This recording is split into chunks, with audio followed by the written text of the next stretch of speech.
একদিকে বাড়ছে লাশের মিছিল, অন্যদিকে বাড়ছে পানিবন্দী লাখ লাখ মানুষের বাঁচার আকুতি। অতি ভারী বৃষ্টি আর উজানের পাহাড়ি ঢলে প্রলয়ঙ্কারী বন্যায় ভাসছে দেশের দক্ষিণ পূর্বাঞ্চলের অনেক জেলা। ইতিমধ্যেই মৃতের সংখ্যা বেড়ে দাঁড়িয়েছে ৫১ জনে। পানিবন্দী হয়ে মানবেতর জীবনযাপন করছেন প্রায় ১০ লাখ মানুষ। এমন চরম সংকটের মুখে দুর্গতদের উদ্ধার ও সহায়তায় মাঠে নেমেছে বাংলাদেশ সেনাবাহিনী। প্রকৃতির যেন এক নির্মম রূপ। বিস্তীর্ণ এলাকা জুড়ে এখন শুধু পানি আর পানি। ঘরবাড়ি, সড়ক, সেতু ক্ষতিগ্রস্ত হওয়ার পাশাপাশি ভেসে গেছে মাইলের পর মাইল মাছের ঘের, তলিয়ে গেছে কৃষকের স্বপ্নবোনা ফসল। গত ৭ দিনের টানা বৃষ্টি ও পাহাড়ি ঢলে দেশের কয়েকটি জেলার বিস্তীর্ণ অঞ্চল এখন পানিমগ্ন। দুর্যোগ ব্যবস্থাপনা ও ত্রাণ মন্ত্রণালয়ের ১২ জুলাইয়ের প্রতিবেদন বলছে, রোববার দুপুর ১২:৩০ পর্যন্ত বন্যাপ্লাবিত হয়েছে এসব জেলার ৫৯টি উপজেলা। বন্যায় পানিবন্দী পরিবার ২,৬৭,৯১৮টি। ক্ষতিগ্রস্ত হয়েছে ১০,২২,৯৬৩ জন। মন্ত্রণালয়ের হিসাবে বন্যা, পাহাড়ি ঢল ও পাহাড় ধসে মৃতের সংখ্যা দাঁড়িয়েছে ৫১।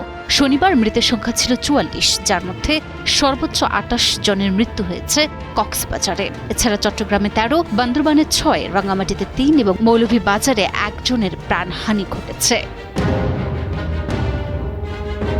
এমন চরম সংকটের মুখে দুর্গতদের বাঁচাতে মাঠে নেমেছে বাংলাদেশ সেনাবাহিনী। মজুক বিরাট কারবার, জিতে নাও ফ্যামিলি কার, স্পোর্টস বাইক ছাড়াও লক্ষ লক্ষ নিশ্চিত গিফট। চট্টগ্রাম জেলা প্রশাসকের জরুরি অনুরোধে ইন-এইড টু সিভিল পাওয়ারের আওতায় মাঠে নেমেছে সেনাবাহিনীর ১০ ও ২৪ পদাতিক ডিভিশন। চট্টগ্রামের ফটিকছড়ি, হাটহাজারী, বোয়ালখালী, সৎকানিয়া, লোহাগড়া, বাঁশখালী, চন্দনাইশ সহ ৩ পার্বত্য জেলায় দিনরাত এক করে অনুসন্ধান, উদ্ধার অভিযান এবং জরুরি চিকিৎসা সেবা দিচ্ছেন সেনা সদস্যরা।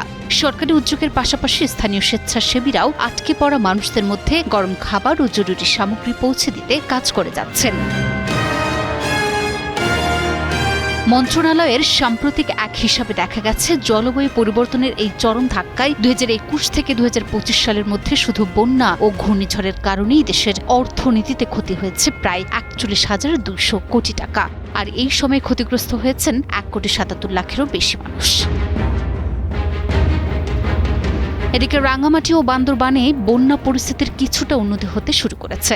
বান্দরবান শহর থেকে পানি নামলেও এখনো জেলা সদরের সাথে বিভিন্ন উপজেলা এবং চট্টগ্রামের যান চলাচল স্বাভাবিক হয়নি। ভূমিধসে অবরুদ্ধ হয়ে পড়েছে গুরুত্বপূর্ণ সড়কগুলো। পানি কমতেই দৃশ্যমান হচ্ছে ধ্বংসলীলা। বাড়িঘর হারিয়ে নিঃস্ব মানুষগুলো এখন ঘরে ফিরতে শুরু করলেও কপালে তাদের চিন্তার ভাঁজ।